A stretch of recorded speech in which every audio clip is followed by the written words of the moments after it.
Racikan Berita 1. Ceritanya gimana nih Trump nih? Gonjang ganjingnya rame di Indonesia.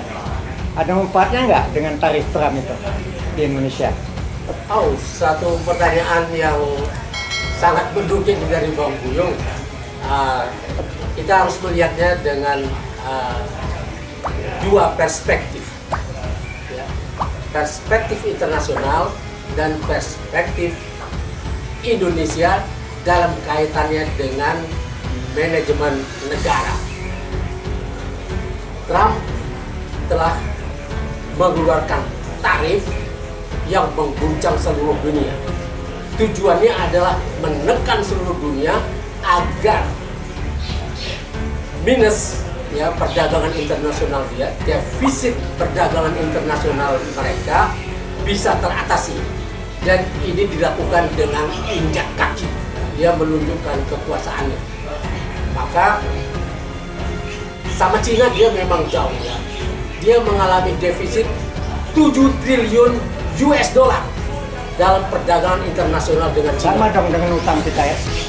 Dan 7 triliun US dollar itu sangat besar. Dan ini defisit. Ya. Karena defisit yang sangat besar ini, Trump kelimpungan. Dan dia mau menghukum seluruh dunia dengan menekan semua. Dan yang pertama adalah Cina, kemudian yang dianggap mendukung Cina. Maka Indonesia terkena di situ. Kita mendukung Cina. Kita dianggap oleh Trump adalah bagian dari negara-negara yang mendukung Cina, maka kena tarif.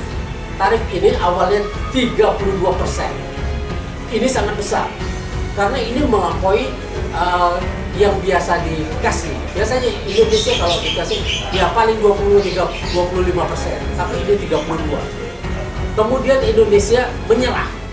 Jadi datanglah utusan Indonesia ke sana untuk negosiasi. Trump ini, Amerika, punya defisit terhadap Indonesia sekitar 14 miliar US dollar perdagangan internasional. Nah, ini dilakukan dengan Indonesia, delegasi Indonesia minta kepada Trump, oke, kita menyerah, kita mau impor 18 miliar US dollar dari Amerika dengan harapan tarif itu akan ditiadakan buat Indonesia sehingga ekspor kita akan berjalan normal lagi. Tapi ternyata Trump bukan cuma itu yang dia mau. Dia mau semua hambatan masuknya produk-produk Amerika ke sini dihabisi. Maka dia minta apa?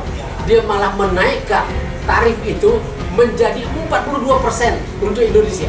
Nah, Indonesia kabut di sini dan sangat tidak nyaman.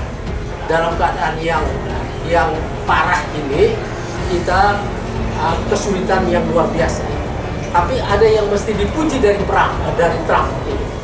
Dia melakukan itu karena mau membela negaranya, punya nasionalisme yang tinggi, yang menyebabkan dia berani melakukan apa saja apapun risikonya. Yang penting rakyatnya senang. Di dunia bisnis ini sebetulnya tidak boleh melakukan tekanan dengan cara di luar bisnis, di luar hitungan ekonomi. Tapi Trump melakukannya demi nasionalisme Amerika. Nah, di sini pertanyaan Bang Buyung, bagaimana kaitannya dengan Indonesia? Nah, Indonesia punya cara yang lain lagi. Indonesia melakukan apa yang disebut proyek strategis nasional. Tujuannya bukan mengangkat rakyat dari kehidupannya yang miskin, bukan. Tapi menyerahkan tanah-tanah rakyat, tambang-tambang kita yang kaya, kemudian daerah-daerah strategis kita kepada konglomerat 30 grup usaha dibikin kaya raya dengan BSN. Dan rakyatnya Itu zamannya si ya. Zaman Jokowi. Dan rakyatnya dibiarkan jatuh miskin. Ini bertentangan dengan Undang-Undang Dasar 1945.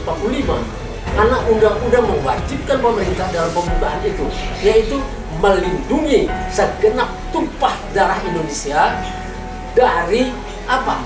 Dari serangan militer dan serangan bisnis. Serangan militer adalah apa yang terjadi di Israel itu. Bagaimana Israel mengirim tentara ke Gaza, membunuh penduduk setempat, kemudian menguasai tanah-tanahnya. Ini perang yang dulu dilakukan, penjajah-penjajah dulu melakukan ini. Dan Trump berada bersama Israel itu. Tapi yang dilakukan lewat serangan bisnis ini lebih halus. Dampaknya sama. Penduduk Rempang kehilangan tanah-tanah mereka, rumah mereka, 17.000 hektar. Pulau Rempang dan pulau sebelahnya itu di Selat Malaka diserahkan kepada Tommy Binata. Dan mereka tidak dikasih ganti rugi, diusir demikian rupa dengan menggunakan tentara dan polisi kita. Ini persis seperti zaman company dulu. Nah, inilah yang dilakukan Jokowi dan Trump beda jauh. Karena Trump punya nasionalisme yang sangat tinggi, dia sedang membela negaranya. Jokowi sedang menghancurkan negaranya untuk kebutuhan Cina dan lain-lain, yang kita mau menyerahkan semua tempat-tempat yang bagus itu ya kepada perusahaan-perusahaan yang terafiliasi dengan Cina. Tommy Binata di Rempang kerjasamanya dengan Cina, membangun pabrik kaca 100 hektar saja sudah cukup, tapi dia menginginkan seluruh penduduk Rempang itu diusir, 17.000 hektar mau diambil. Ini kejahatan terhadap kemanusiaan ini harus diselesaikan oleh Prabowo yang punya cita-cita mengangkat harkat dan martabat bangsa ini. Maka diperlukan kepres untuk menghentikan, mencabut PSN ini kalau mau membela rakyat dari kemiskinan yang dibuat oleh. Oke, kita lanjut sama Prabowo. Apakah Prabowo mungkin akan melakukan seperti Trump? Kalau lihat situasi politik sekarang? Situasi politik sekarang, Prabowo masih wait and see. Dia menghitung-hitung kekuatannya. Itu yang saya sebut, Prabowo harus merepositioning dirinya dulu di dalam negeri sebagai presiden. Sekarang dia bayang-bayang Jokowi. Dia seperti disetir, menteri-menterinya konsultasinya kepada Jokowi. Dan ini tidak boleh dilakukan di negara manapun. Dan ini subversif. Menteri-menteri yang datang kepada Jokowi ini untuk minta nasihat-nasihat itu sebetulnya harus ditangkal, harus ditanya, kamu ikut saya atau kamu berada di hadapan saya. Itu yang dilakukan Soeharto dulu kepada orang-orang yang dianggap gamang. Nah, ada yang terjadi di Banten itu.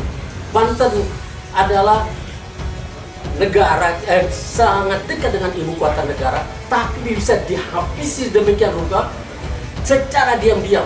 Dan ini seharusnya rakyat Banten mengajak semua wakil rakyat ya DPRD tingkat 1 dan DPRD tingkat 2 untuk ikut marah dalam urusan ini, mencegah, minta Prabowo mencabut ini. Juga PLT gubernurnya dan mantan gubernurnya harus diajak, bupati dan wali kota seluruh Banten, baru bersama rakyat dan tokoh-tokoh lama Banten minta kepada Prabowo hentikan PSN, PIK 2, PIK 3, PIK 4 dan lain-lain. Itu yang harus dilakukan Prabowo. Juga yang sama terjadi di Morowali, di Seruyan, di Halmahera. Ini tanah-tanah kita, tambang-tambang kita sedang direbut secara legal dengan kerjasama antara pemerintah dengan wakil rakyat. Wakil rakyat ini terlibat dalam penghancuran negara, dan ini para tokoh-tokoh gerakan harus sudah menghitung orang-orang ini, siapa saja orang-orang yang terlibat dalam kejahatan terhadap kemanusiaan, terhadap rakyat dan terhadap negara, harus ditangkap. Oke, demikian tadi Ishak Rafiq. Mungkin pencerahannya ini bisa membuat kita berpikir, ada apa di Indonesia? Apakah Prabowo bisa kita andalkan atau tidak?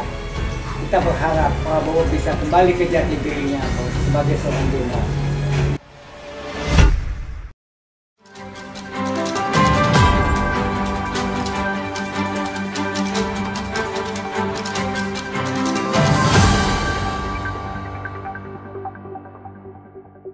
Racikan Berita 1.